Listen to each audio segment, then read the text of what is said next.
Hi BookTube, so I'm going to tentatively be participating in Vlogmas. I've always admired the brave souls who commit to so many videos in such a hectic month of December, and so we'll see how this goes. I plan on keeping them short and include what I'm reading, what I plan to read, maybe some walks with Fable or what I'm cooking. I just want to do a mismatch of things and try to make it fun and brief because there's so much going on in the month of December. And I work in accounting, and so there's lots of year-end fun, hectic things as well. And so I thought I'd start off the vlog with what I'm currently reading for today. I'm still reading some leftovers from Nonfiction November, and so maybe later tonight I will switch over to some Christmas books.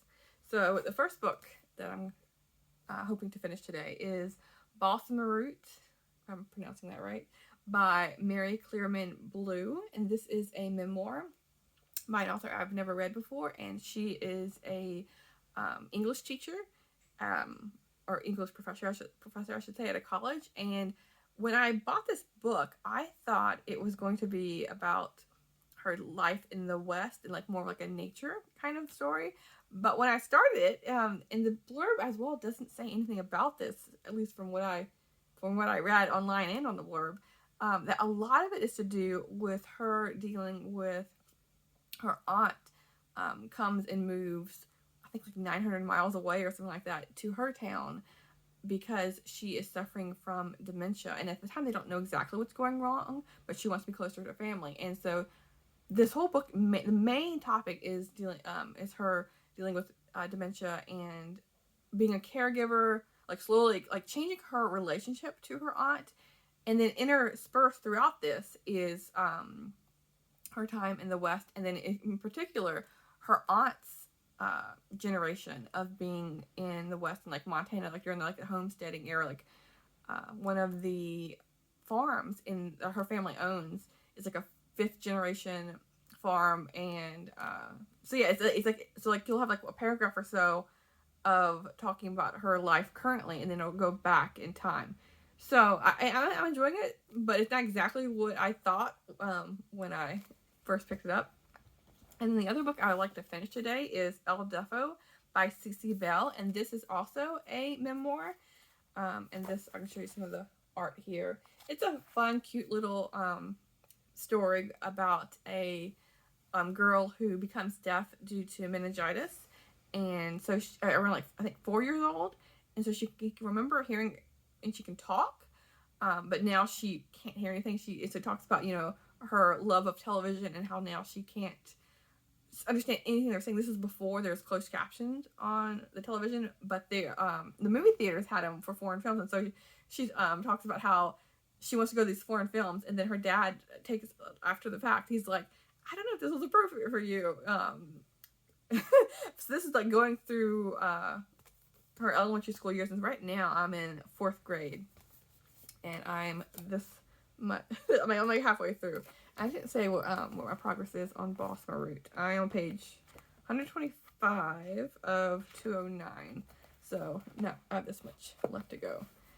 And then the last book that I'm currently reading, this is what I know I won't finish. I'm just showing you the cover here because I never read with covers on my hardback books. But this is the Selected Journals of Ellen Montgomery, Volume 2, 1910 to 1921, and this is edited by Mary Rubio and Elizabeth Watterson.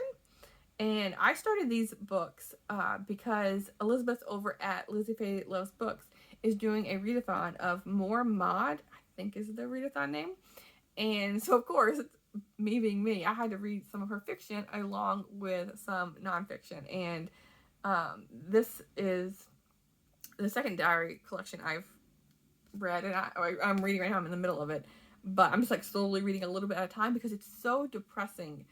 I think I mentioned in a previous video about me reading about her journals, because her books are filled with so much light and joy and hope, but the diaries are, you can really see her suffering from loneliness and the oppression of living with her family, and then her getting in a situation with she's now she's married and has children, and just she's constantly worrying and stressing and not really enjoying her married life and wishing it was different, but knowing there's nothing she can do. And so I'm reading this in little increments because it's just really depressing.